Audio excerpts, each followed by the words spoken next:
Hi everyone, this is Mason Winfield with another installment of Sci Friday with Mason. This is titled, What Goes on the Res?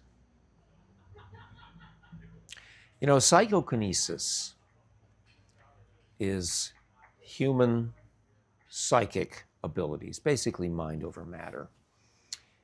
And I think a lot of what used to be considered magic might have been displays of psychokinesis.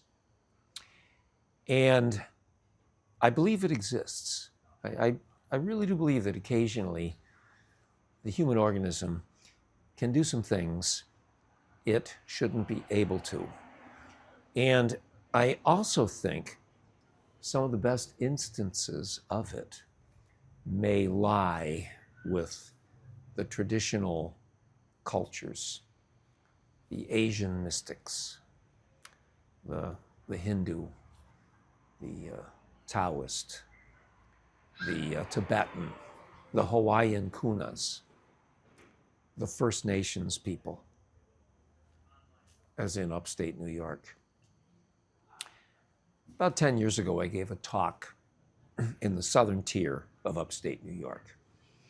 And during the talk, I was talking somewhat about the folkloric, magical traditions of the Six Nations people, Seneca, Tuscarora, Mohawk. And at the end of the talk, a young man comes up and pulls me aside, and he said, something you said during your talk really hit a nerve with me. Apparently, when the guy was a kid, he was in high school, he lived somewhere in Western New York. I can't tell you where, little confidentiality. But he lived near a reservation, and the school he went to, high school, was about half Native kids, First Nations people. And he used to party with them. Half his friends were Native. One summer night, it might have been before his senior year, a bunch of them are on a dirt road in the woods, on or near one of the reservations. And they're partying. Some of them are smoking, but a lot of them are drinking. And they're not really getting blasted. They're just getting comfortable. And about midnight, this young man gets up to go use the bushes. And it's pretty dark and very wooded. And he can still see the fire of his friends, but he gets away from them. And he still remembers some of the sense perceptions. He remembers standing next to a creek and the gradually descending landscape, and he remembers a babbling brook.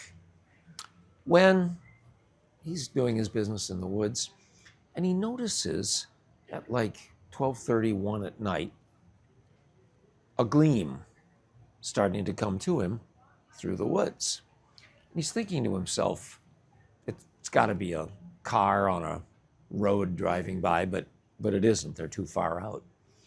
And this gleam starts coming toward him.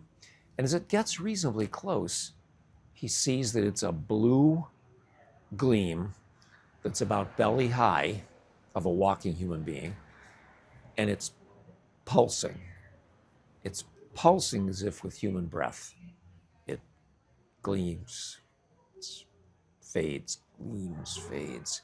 And there's two of them now, and they're coming right toward him. And they're moving kind of smoothly through this heavy brush. The guy's thinking, what are a couple of hikers with a pulse light doing out here? And when they get close, he realizes that they're two adult people walking very smoothly towards him through the woods.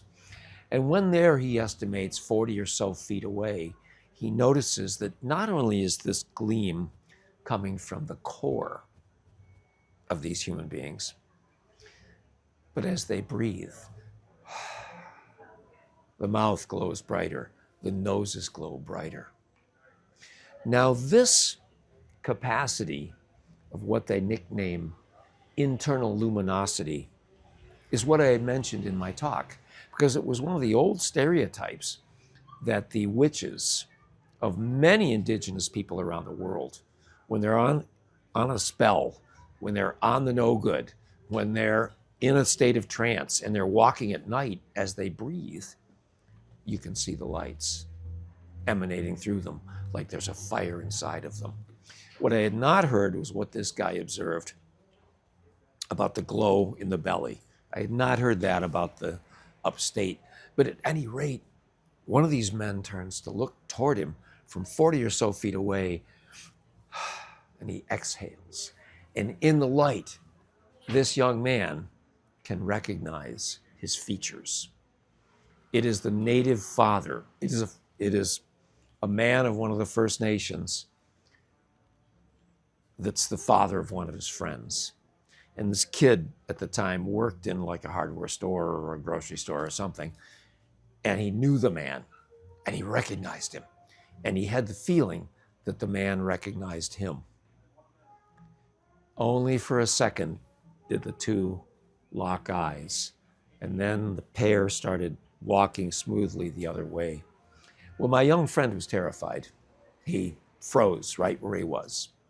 He just felt like these beings have power.